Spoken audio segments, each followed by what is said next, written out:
And welcome back. We have lots in store for you for the rest of the day. And of course, later today in our coverage, we're going to be looking at the importance of Saudi Arabia's giga projects and looking at that in terms of the regional context, but indeed the global context as well. So a lot of attention on that. And that's going to be happening at 12:30 here, Dubai time. So keep an eye on that one. But first, we really want to continue our theme in terms of digital cities. And I think we had a great opening session there, really looking at dense and green. We're now going to take a look at how digital cities can boost economic growth and tourism. But of course, first, I also want to really thank our sponsor, Autodesk, for this. They are our digital and smart talk series sponsor. So it's always great to have them on board. So thank you, Autodesk. And I'm really looking forward to listening now to digital cities, how they can boost economic growth and tourism. And the Chief Innovation and Economy Officer for the City of the Gold Coast in Australia joins us now. So I'm going to hand over to Ian Hatton. Ian, thank you so much.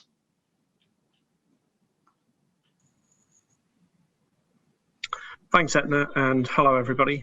My name's Ian Hatton. I'm the Chief Innovation and Economy Officer at the City of Gold Coast. I'm going to talk to you a bit today about the intersect between smart or digital cities and the economy. So just to start, there's some statistics about the Gold Coast. So it's a coastal city, primarily a tourism city by origin. And as you can see, the statistics there's lots of small businesses. So most people would think we're similar to any other city. However, there's quite a discrepancy compared to most other locations in that the Gold Coast, whilst home to approximately 600,000 people, welcomes 12 million visitors a year or more. So 95% of the people who transact with the city council and use assets and services and beaches and all of those things don't actually live here, and they're not ratepayers. So what that means for the way we design and deliver services, how we manage the built environment, and how the economy and other things function, it's quite different to most other locations where the primary people who transact and use services are the resident population. So in 2016, we created what we call the Digital City Programme. This was our version of Smart Cities, and we initially set it up with a 2-year programme of work to get to the Commonwealth Games to fundamentally understand what the value of smart technologies were in the city, and particularly looking at the tourism industry and the associated infrastructure. Fast forward to the Commonwealth Games, we ended up providing telecommunications services to the BBC and Channel 7 and others, and we ran a large number of field trials for various things, which I'll come on to a bit later. We're now in the post-games environment, and we're really now starting to get to the benefits realisation stage of some of what we're doing. So fundamentally, when we set the Digital City Programme up, we wanted to address the things that are in the column to the right. And what that really came down to was understanding what is it we're trying to do, which is a shift from services to products. Fundamentally, most people's experience these days is around the product and the interface and the level of satisfaction that they garner from their transactions. Now, that doesn't matter whether it's a council or a hotel or a bar. It's normally about experiences and products.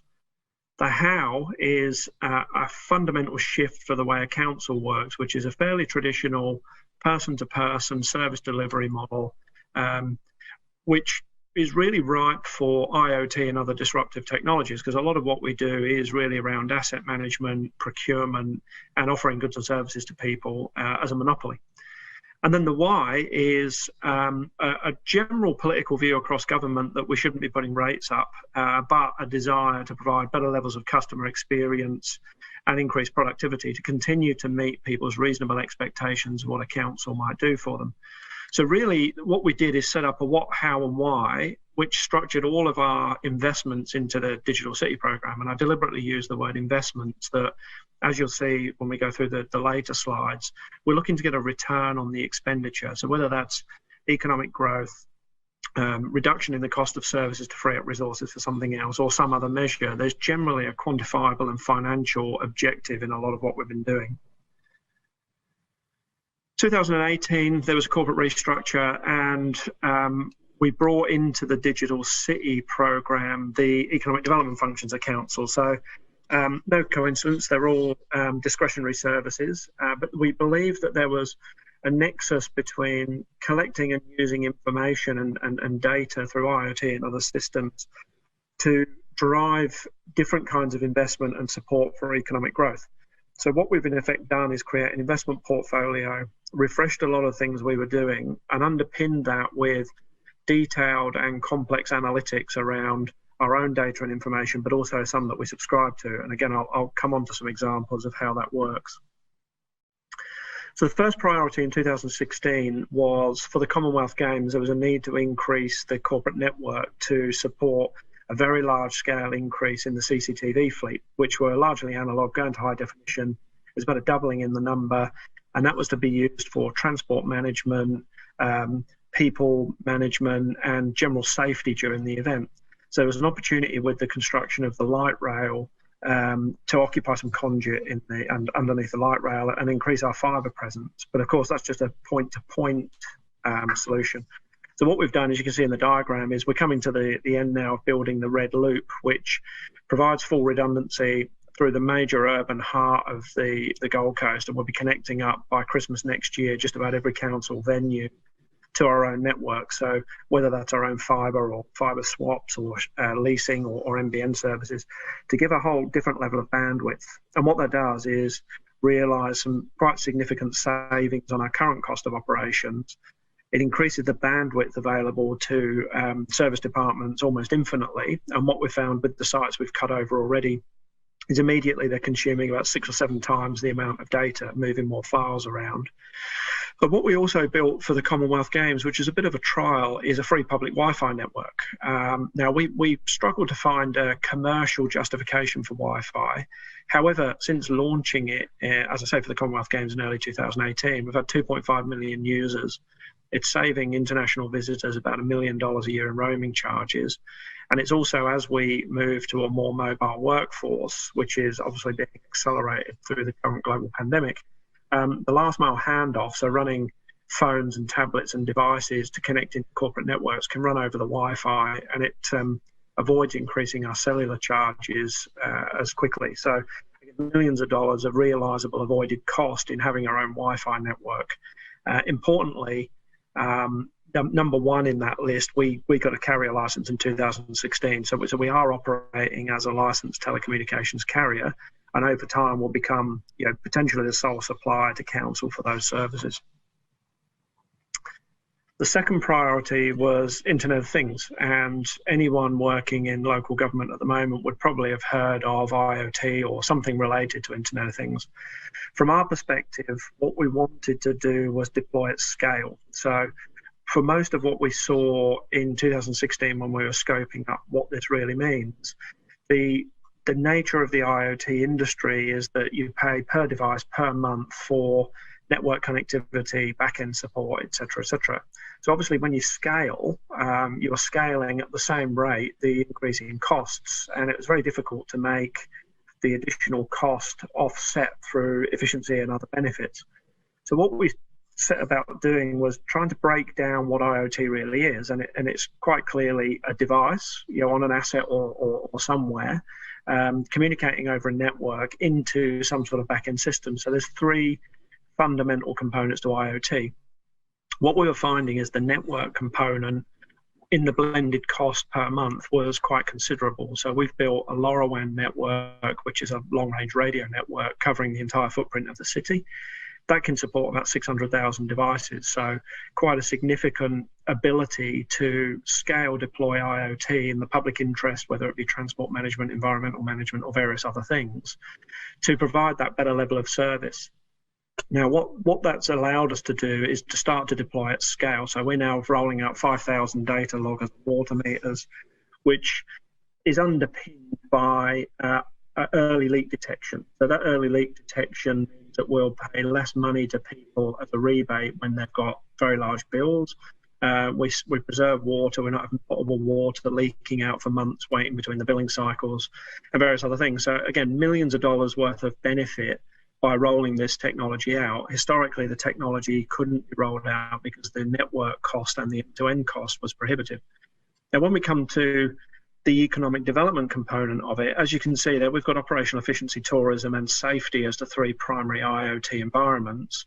The tourism and economy component I'll come on to, but more importantly, if we take as a reasonable assumption that the growth of IoT is going to be significant, we consume about $600 or $700 million a year in goods and services. So the more IoT and related services and goods that we can purchase, the more ability there is for those kinds of industries to establish and grow and succeed on the Gold Coast.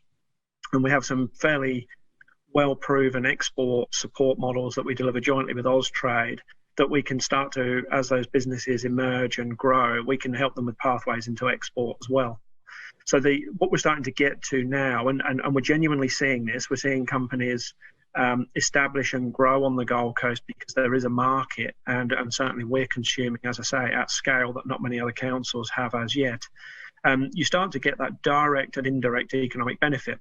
And what part of the plan for us is to then drive the city's marketing activity to make people aware that this has got supply chain maturity. It's got a willing and able government partner that's buying and consuming these services.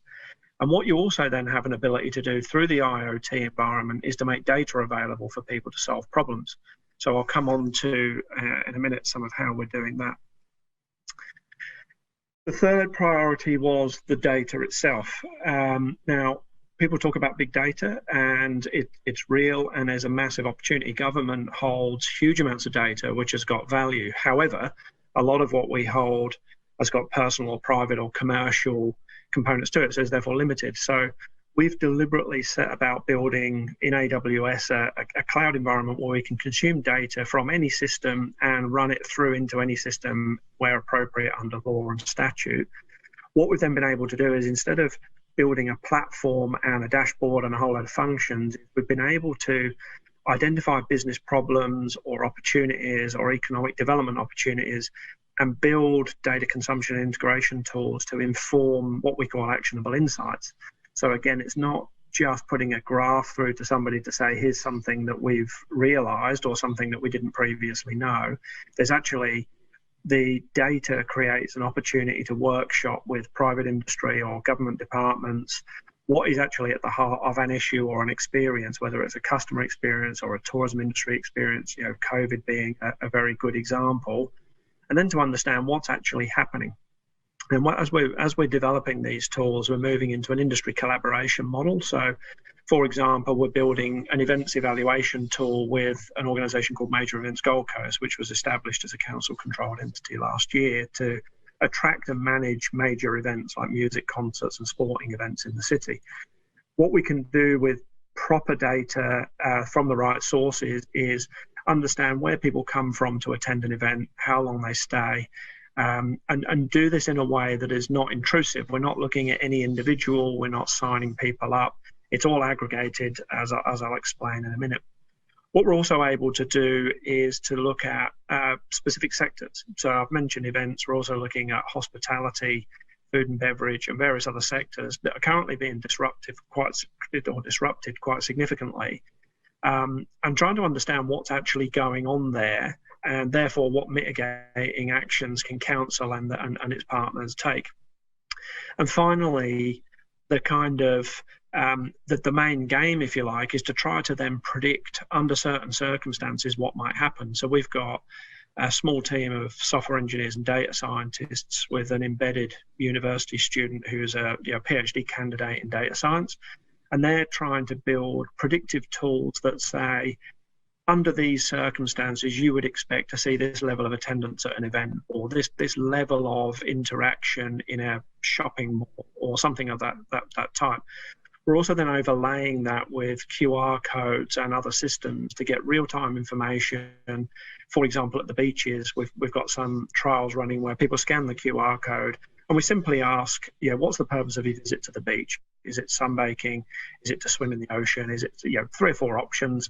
What we can then understand over time with the machine learning tools and other things is, clearly as a holiday destination, people are going to go to the beach when it's warm, but do you need to have a different lifeguard regime because there's lots more people going in the ocean under certain conditions?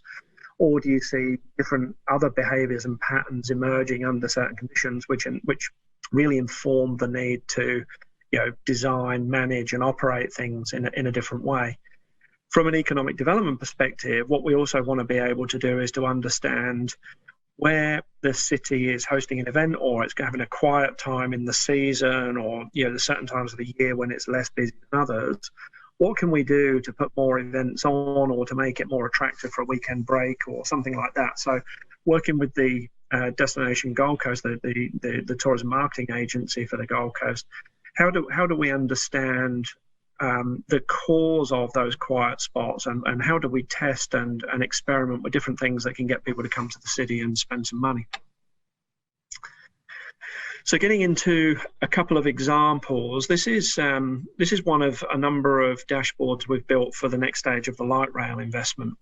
Now, what we've done here is, if you look on the top right, we've got residents, visitors, and workers. So we're able to break down using the Optus network data through DSpark, which is fully anonymized. It only aggregates down to about 40 people as a group, so you're not getting into anything intrusive or personal about anybody, but groups of people and patterns of movement. So in this case, we selected workers. So we know that if groups of people coming from the suburbs listed below are generally travelling at the same time of the morning and the same time of the afternoon, Monday to Friday, they're probably commuting to work. So we can be reasonably confident.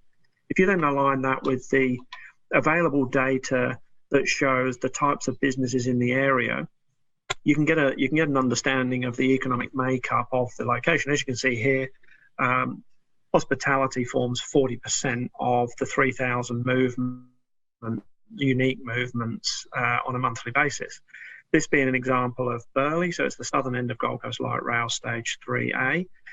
Now, what we can start to do with this data is to understand, before construction, what is the general pattern of movement? During construction, what does the disruption mean? So obviously there's going to be road closures, major infrastructure leads to disruption. It's just a natural fact.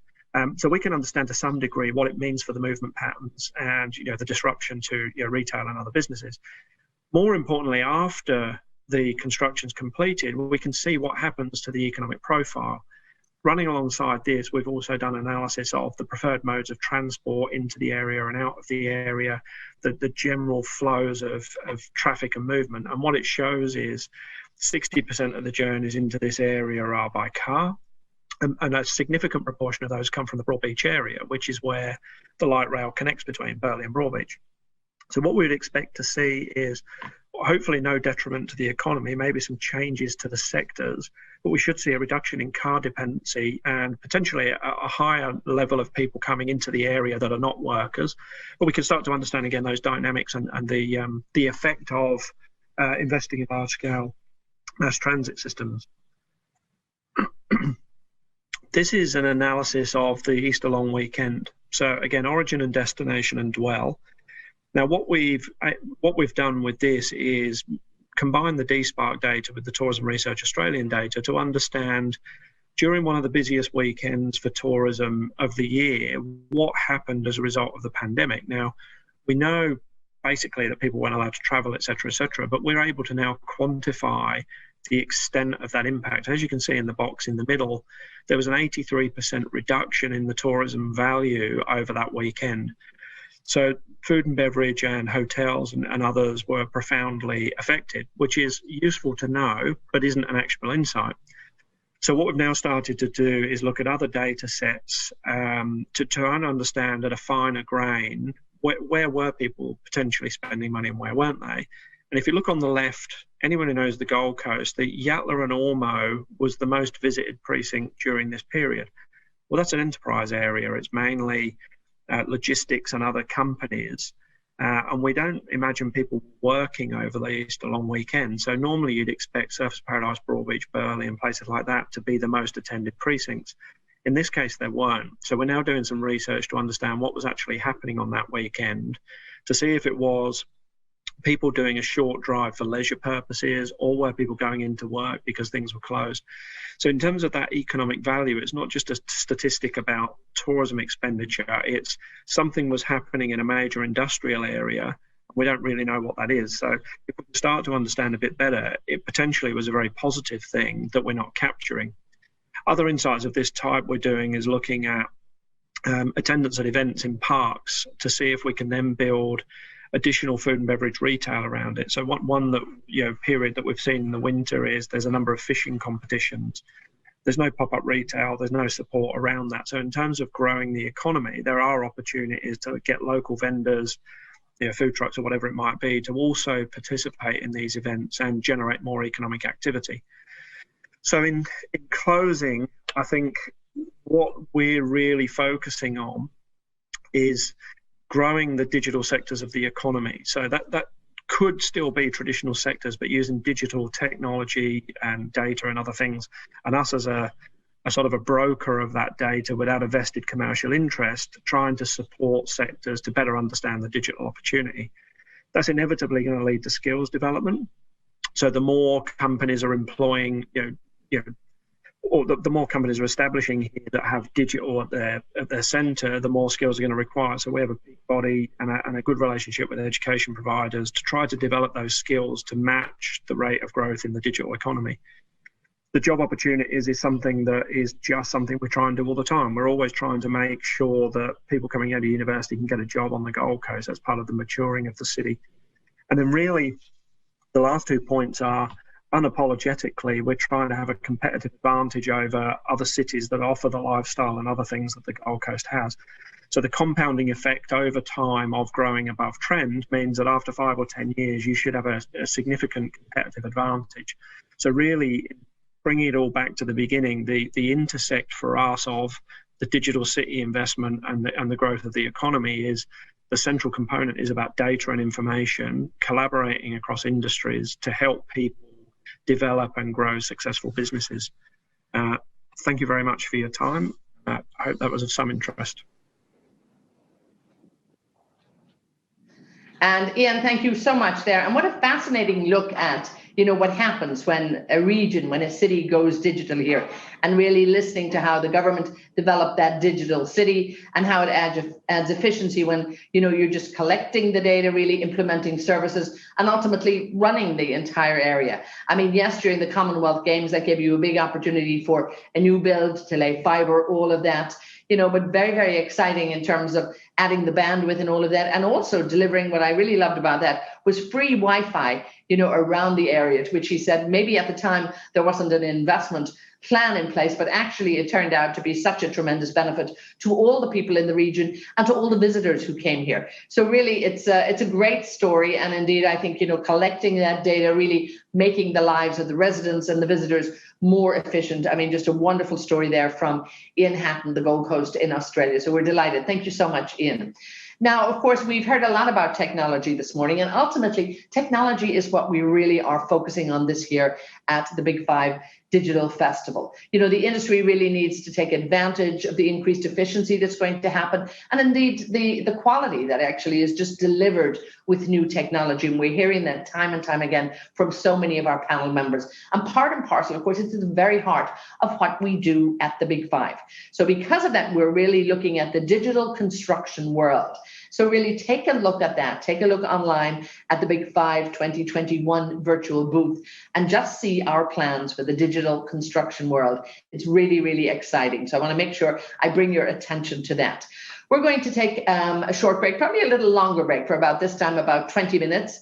So get everybody ready for our next big session, because coming up after the break, we're going to be looking at the importance of Saudi Arabia's giga projects and really looking at the importance of the giga projects here in the region, in the Middle East, but indeed around the world. So all eyes on Saudi Arabia as they're really looking at new developments in so many parts of the country. It's very, very exciting. So right now we're going to take a break, but stay with the Big Five Digital Festival. We'll be back shortly.